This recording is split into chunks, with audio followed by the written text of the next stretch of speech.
ॾिसी रहिया आहियो सिंध ग्रीन न्यूज़। मां आहियां गुलज़ार मंचांडियो। ख़बरुनि जो सिलसिलो जारी आहे। हाणे ख़बरूं शामिल कंदासीं।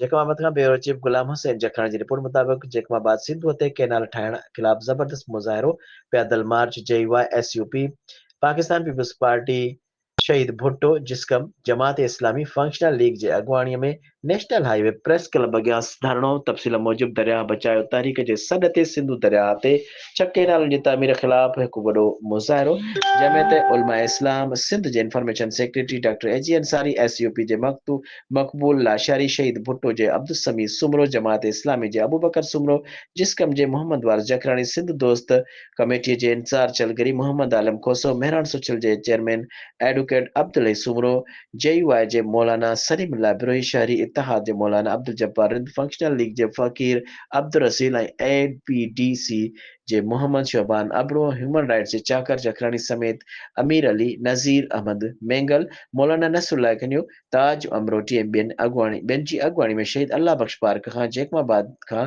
कढे विया मुज़ाहिरनि जे हथनि में बैनर्स ऐं प्ले कार्ड हुआ। उन्हनि मुख़्तलिफ़ रस्तनि ते पैदल मार्च कंदे नेशनल हाईवे शहर जे अहम DC चौक ते खां नारेबाज़ी कंदे प्रेस क्लब अॻियां एहतिजाजी धरणो हयो। मुज़ाहिरनि ख़िताब कंदे चयो त कोटड़ी बैराज ते छॾियो, पर सखर बैराज खां हेठि पाणी न वेंदो ऐं न वञी सघंदो। जॾहिं चयो त कालाबाग डैम खां निकिरंदड़ कैनाल सिंध लाइ इंतिहाई ख़तरनाक साज़िश आहे, जंहिंसां सिंध जे समाजी, सियासी ऐं सक़ाफ़ती तबाही थींदी। दरिया ते दारोमदार कंदड़ मुहाणनि, हारियुनि, शहरनि ऐं ॻोठनि लाइ गुर्बत ऐं बेरोज़गारी वधी वेंदी।